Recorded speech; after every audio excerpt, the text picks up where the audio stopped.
In as much as we advocate for our mountain issues, we also have to be sensitive to other people. Do you think Rigathi agrees with you on this? He doesn't have to necessarily agree with me. Because now, but if it's a fact, like you it's said a fact.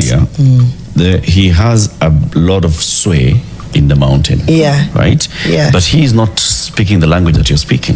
No, Rigathi needs to realize that he has the mountain with him. He doesn't have to talk much and punch again about the mountain. He already has the mountain. He actually needs to be seen to be more accommodative to other communities.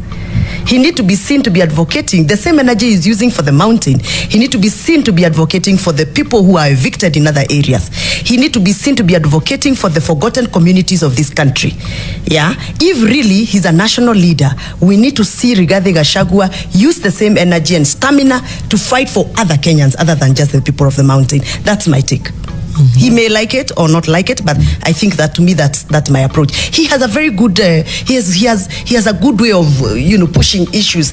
In our community we say ni kimoda. Kimoda ni mtu ambaye akona njia za kusukuma za kufanya kazi na kupata ile anataka. He has a way of doing things.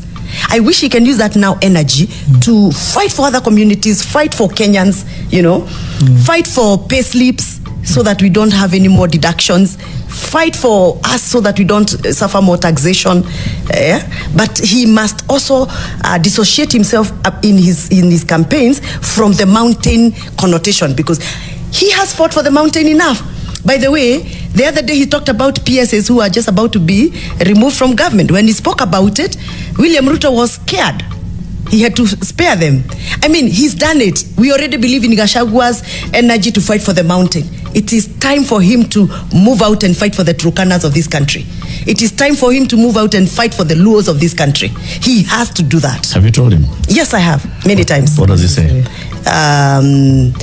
Unajua siasa iko na shida zake. That's what he says. No, not what he says. I'm telling you. He doesn't give a clear-cut answer because of the of course. dynamics. Is what what Janet said earlier, when someone shows you who they are, you believe them the first time. Yeah. If it's not already on his radar, having been deputy president, that he should be fighting for people in Turkana, for people in Lodwar, for people in the mountain, for people.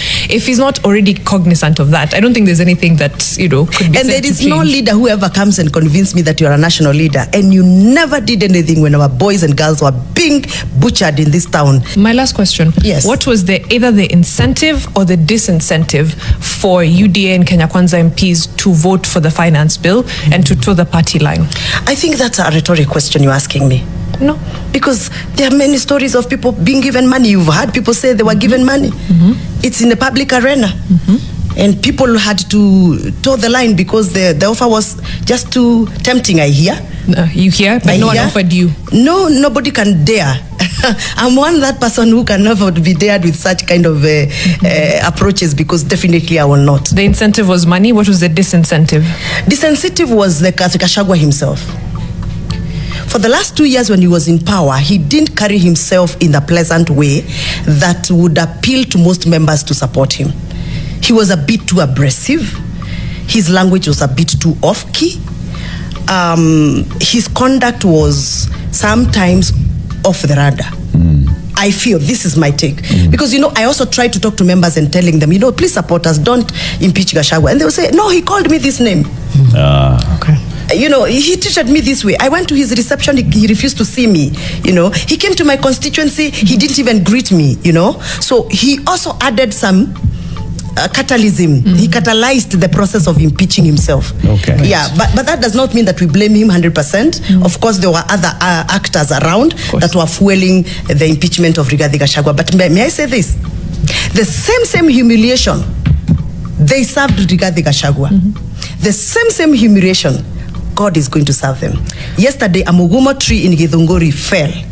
In my culture, when a mugumo tree falls, something big, great happens. One big pillar falls. Okay. A pillar is falling soon. Let's leave it there.